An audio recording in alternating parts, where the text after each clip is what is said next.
Bueno, familia, llegamos al último día de esta maravillosa semana. Seguimos trabajando el tema precisamente del hogar, de la familia, de los padres, de los hijos, de los maestros, la influencia que tenemos sobre ellos. Estoy corriendo un poquito porque a continuación les voy a dejar con un video maravilloso, para mí increíble. ¿Quién es este señor? Se llama Agustín Laje.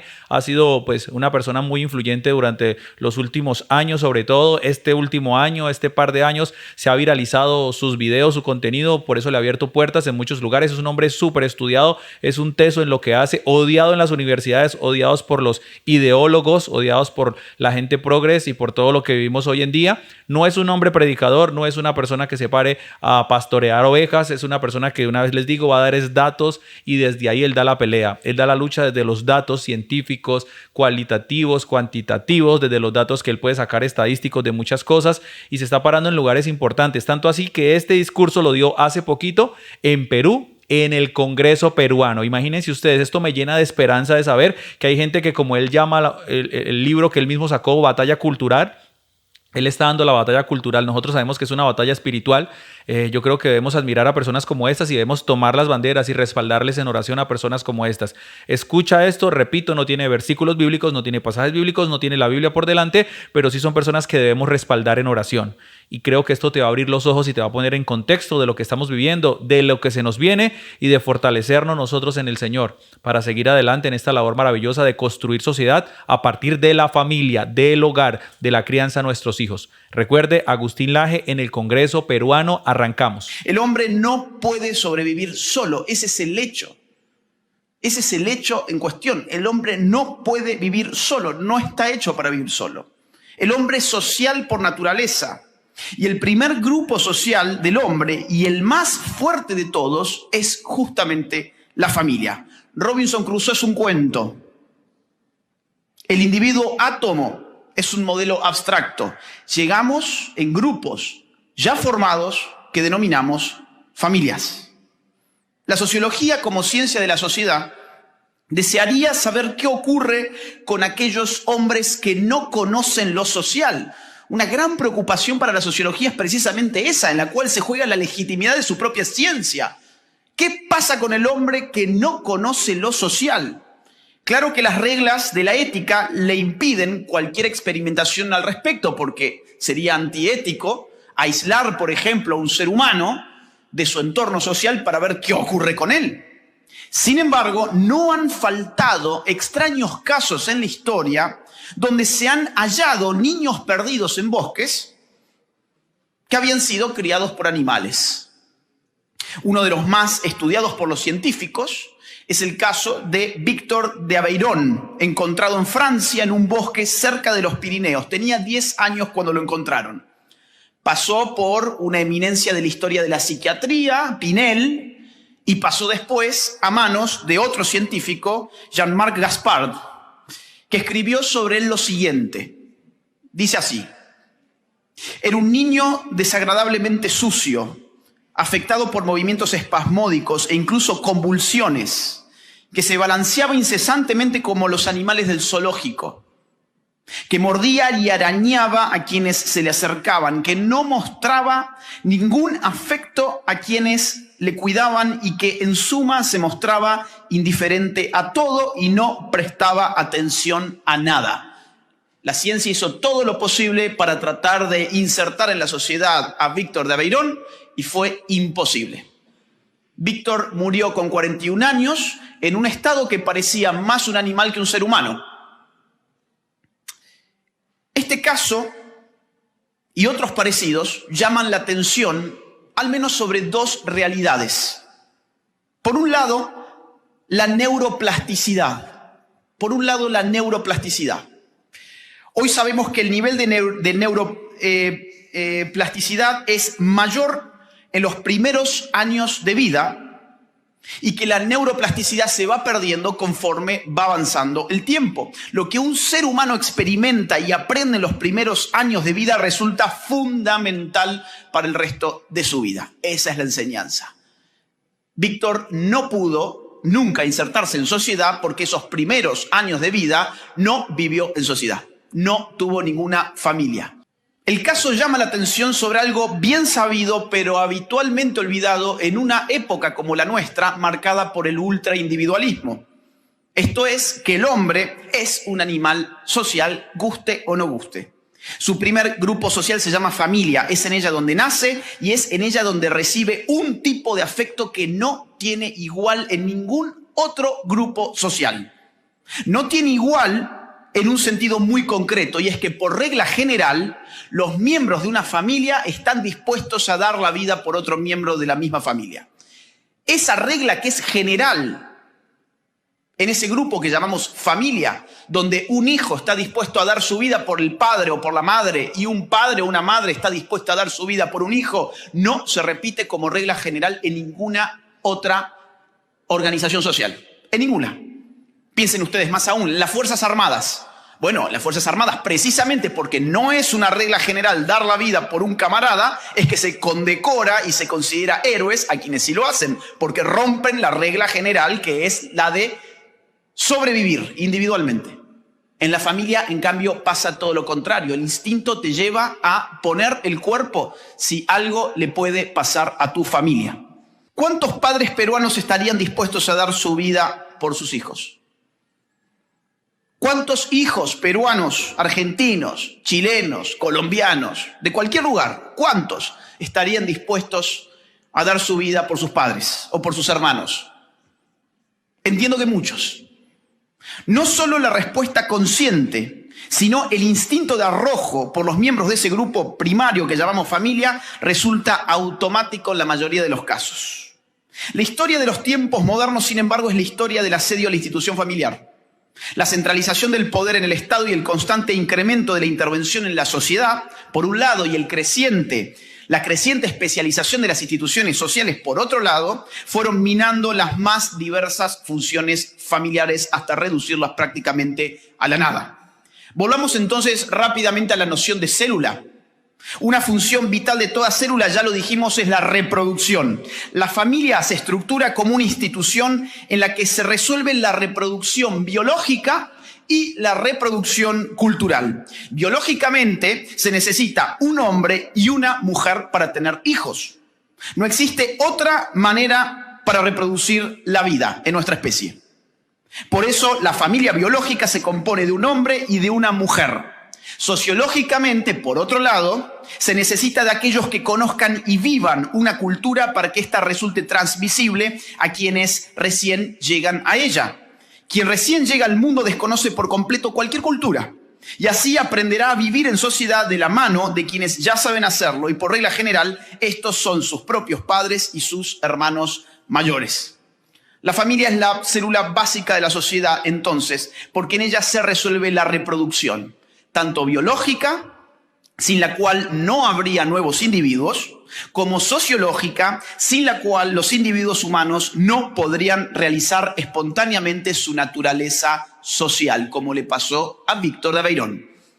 Tendrían en todo caso que rehacer todo al llegar a este mundo, cosa que es imposible. O bien tendrían que ser socializados por instancias diferentes de aquellas personas que los han traído al mundo. Y eso es lo que está pasando hoy. Esto es precisamente lo que hoy está en juego. Como una pinza en estos momentos, ¿sí? Una pinza técnica por un lado e ideológica por el otro, aplastan a la familia hoy en día. La familia agoniza al ver que sus funciones reproductivas son arrebatadas sin cesar. La técnica, el verdadero Dios moderno, procura reemplazar la función biológica de la reproducción. Hace algunos años la ciencia empezó a postular la partenogénesis como una posibilidad, o sea, la reproducción de la hembra sin la necesidad del macho, sin la necesidad de esperma. Pero la partenogénesis se ha pasado ahora a hablar sin escalas de la gametogénesis, o sea, la posibilidad de reproducir a la especie en una placa de Petri sin la donación de óvulos y de esperma. Hace apenas 5 días, ¿sí? Hace apenas 5 días, los medios de comunicación se hicieron eco de una investigación publicada en la prestigiosa revista Cell, en la que se crearon embriones sintéticos de ratón sin esperma y sin óvulos. Todo a partir de un útero artificial y células madre cultivadas en una placa de Petri. El nuestro es el siglo de la aceleración descontrolada de la técnica. Las discusiones bioéticas ya ni siquiera pueden seguirle el ritmo. A mí como politólogo, sin embargo, es una pregunta política la que se me viene a la cabeza y es la siguiente. ¿Llegará el día, acaso, en el que la reproducción ya no esté sometida a las funciones biológicas de los individuos, sino a las decisiones políticas de quienes detentan el poder de la técnica? ¿Qué tipo de poder está dando lugar el desarrollo técnico actual? Algunos hablan del Homo Deus. No sé si les suena el Homo Deus. Pero el hombre en sí mismo es una abstracción. No existe el hombre, existen los hombres. Habrá en todo caso hombres bien concretos, bien particulares, que harán las veces de dioses terrenales, quizás. Pero junto con la técnica tenemos la ideología. Esa es la otra pata de la pinza. La ideología nos habla de un supuesto patriarcado precisamente en el momento en el que la familia carece de todo poder. ¿Y qué es el patriarcado sino el poder absoluto del paterfamilias? Las trilladas acusaciones en torno al patriarcado solo esconden el hecho de que la figura del padre se ha convertido en la bolsa de boxeo predilecta de nuestra sociedad. Hoy papá es descartable. Se borra fácilmente de escena y se cancela a aquellos que denuncian esta deleznable injusticia.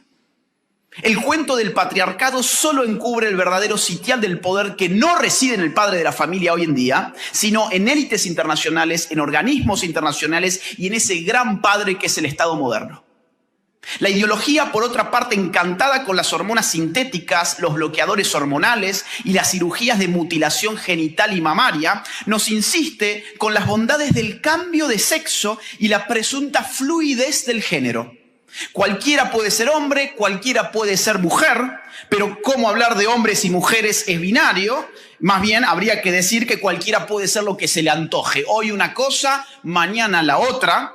Decenas de géneros, centenas de géneros, disponibles como en un inmenso supermercado de la identidad, listos para consumir. La ideología, impulsando su proyecto de ingeniería social, reclama el derecho a adoctrinar los hijos de los demás.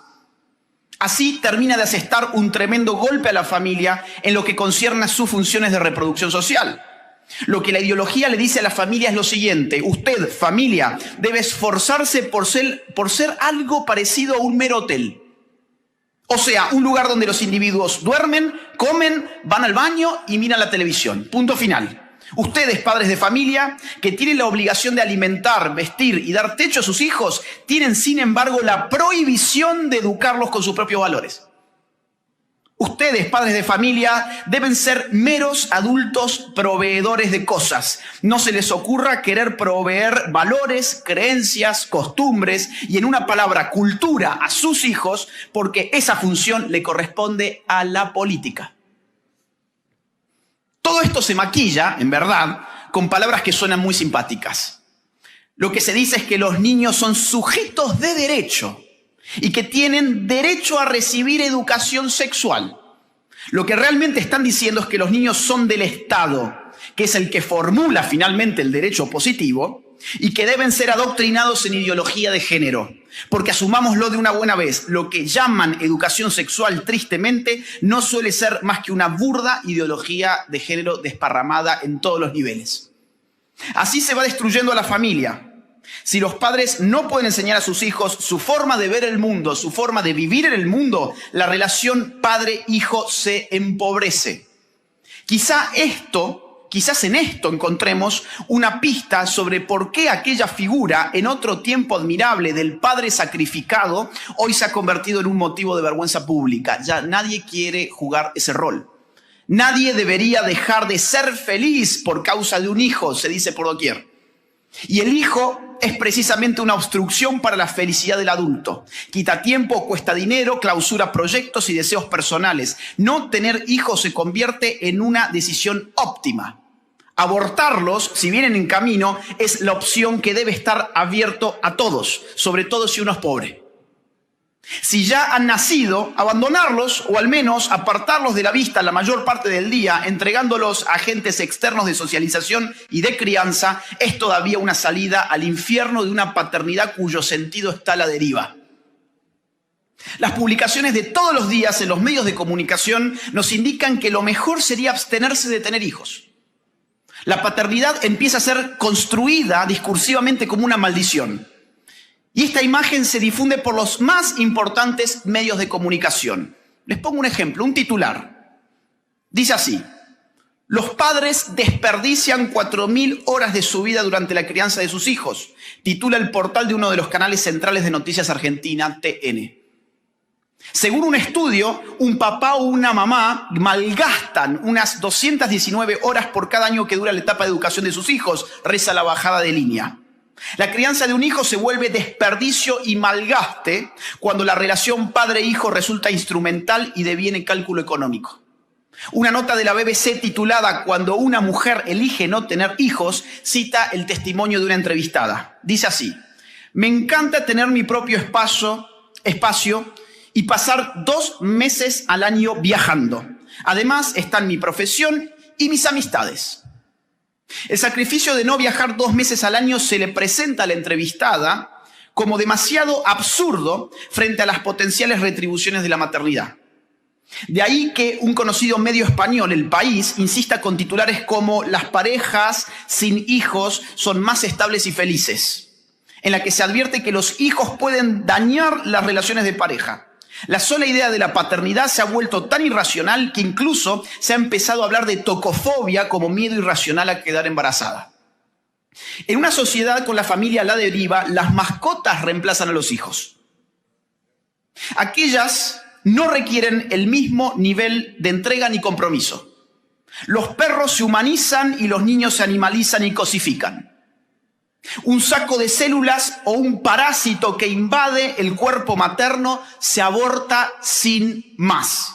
De hecho, un paréntesis, en Colombia recientemente se extendió el plazo de aborto legal por la Corte a 24 semanas. 6 meses de gestación, en Colombia se pueden hacer abortos. Pocos días más tarde, la misma Corte prohibía la pesca deportiva. Prohibía la pesca deportiva. ¿Por qué? Porque no se sabe, y este es el argumento, no se sabe si el pescado entra o no en la categoría de ser sintiente. Y precisamente previniendo el error de que sí sienta el pescado y que todavía no lo sepamos muy bien, pues hay que prohibir la pesca deportiva. Ahora, tu hijo de 6 meses de gestación lo podés descuartizar, succionar, aspirar del útero materno. Lo podés despedazar, no hay ningún problema. Es más, te van a celebrar. Ese es el empoderamiento feminista. La opción de la mascota se muestra más conveniente cuando el afecto filial ha desaparecido por la imposibilidad de ejercer una paternidad dotada de funciones que vayan más allá de la provisión material. En otros tiempos, la mascota se presentaba al niño y al adolescente como una oportunidad para adquirir responsabilidad sobre una criatura viva que le demandaba madurar. Hoy las mascotas se les presentan a los adultos adolescentes como una oportunidad para jugar a ser padres. Los neologismos perrijo y gatijo vienen a describir precisamente este fenómeno propio de la sociedad adolescente en la cual estamos viviendo. Uno ya no tiene una mascota, sino que es padre de ella. El animal se pone en el centro del núcleo familiar, tomando el lugar del hijo ausente. La generación actual masacra a sus propios hijos antes de que nazcan, pero colecciona animales a los que humaniza de las maneras más dañinas. Los animales ahora abordan aviones, participan de las bodas, se sientan en la mesa de un restaurante, van a psicólogos especializados, gozan de la interpretación astrológica de horóscopos para perros, visten ropas diseñadas a su medida, incluso por las marcas más importantes del mundo, y asisten a salones de belleza donde se les pintan las uñas y se les tiñe el pelo. También se los empieza a ver ocupando butacas en cines, teatros y conciertos. Cuando en Valencia se supo recientemente de un concierto para perros organizado y financiado por el Estado, llovieron las críticas, no por este uso ridículo del presupuesto público, sino por la cancelación del evento debido a la pandemia. Lo que en Valencia molestó no fue que los encerraran con la pandemia. Lo que les molestó fue que se iban a perder el concierto sus perros.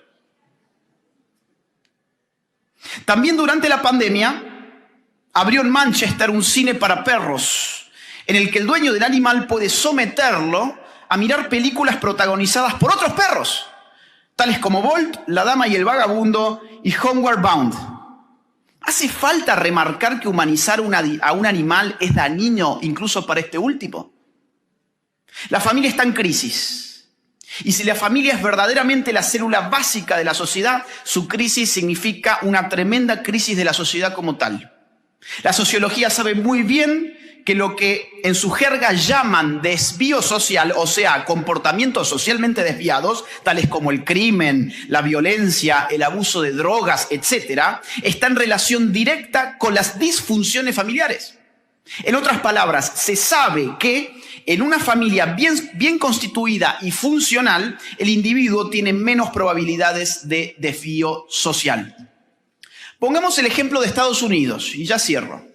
Pongamos el ejemplo de Estados Unidos, donde 1 de cada 3 menores de 18 años crece en una familia monoparental. 2 de cada 3 si focalizamos en las comunidades afroamericanas.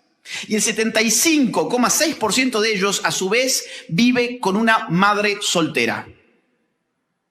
El Centro Nacional de Estadísticas de la Salud, a través de la Encuesta Nacional de Salud Infantil, mostró que la probabilidad de repetir grado en la escuela guarda relación con el tipo de familia. Por ponerles un ejemplo, los niños que viven con ambos padres, biológicos o adoptivos, tienen 6,5% de probabilidades de repetir el grado, mientras que los que viven con padrastros, un 21,8%, y los que viven con su madre, un 19,9%. También existen trabajos que muestran que la deserción escolar es mucho menos probable en niños que crecen con ambos padres que aquellos que no. Dalton y otros encontraron una diferencia en la tasa de 4,3 contra 26,1 respectivamente.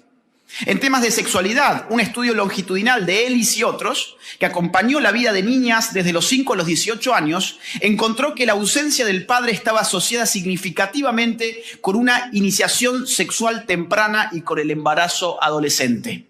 En Inglaterra, un estudio cualitativo sobre jóvenes adictos y con problemas antisociales que estaban siendo asistidos por Addiction en Liverpool, Londres y otras ciudades, provenientes de diversas clases sociales y orígenes culturales, halló que los jóvenes sometidos a un déficit paterno a menudo están aislados, sin apoyo, y es probable que participen en comportamientos negativos como la delincuencia o el uso indebido de sustancias. De las respuestas que se obtuvo por parte de estos jóvenes, se advirtió que ellos mismos relacionan la ausencia paternal con las probabilidades de su comportamiento antisocial. El 80,3% estableció esta relación. Con la comisión de delitos, el 76,4% estableció esa relación, y con el uso de drogas, el 69,1% de los encuestados estableció esa relación. Otro estudio impulsado por una organización británica, Croydon Safeguarding, realizó sobre una muestra de menores de 18 años que se consideran vulnerables económica, psicológica y sociológicamente, con significativos problemas de conductas, encontró que el 72% de ellos padecía ausencia paterna. La familia ciertamente es importante, tanto para la sociedad como para los individuos que la componen. Pero nos encontramos en un momento límite, estamos al borde de un abismo. Este es el momento de decidir si queremos salvarla o si dejaremos que la destruyan. Muchas gracias. Este es el momento de decidir si queremos salvar la familia o permitir que la destruyan. Lo está haciendo una persona que sé que de alguna u otra manera Dios respalda a este tipo de personas. Lo está haciendo sin la Biblia en la mano, pero con grandes argumentos y con grandes deseos de pelear por la familia. ¿Qué debemos hacer nosotros? ¿Qué debemos hacer nosotros? Una persona desde las estadísticas, desde los datos, cosas que son reales, que de alguna manera soportan lo que la Biblia dice, que de alguna manera nos permite a nosotros tener argumentos cuando nos paremos frente a ciertos auditorios y personas, hasta nuestros propios hijos que ya están grandes y que quieren de alguna manera irse a la rebeldía. Tenemos datos y tenemos estadísticas y números si quieren, pero tenemos al Espíritu Santo y tenemos de la palabra de Dios para criar a nuestros hijos, para fortalecer nuestra familia, porque los tiempos son peligrosos, son tiempos sombríos y oscuros para la familia. El ataque ya fue lanzado, estamos en guerra directa, el enemigo contra los hogares y la familia. Ahora nos corresponde a nosotros levantarnos en el nombre del Señor, formarnos cada día, aprender muchas cosas cada día y salir adelante con la palabra de Dios en nuestros corazones, en nuestros labios, para levantar unos hijos de bendición en medio de esta sociedad. Dios les bendiga y que tengan un feliz y maravilloso día.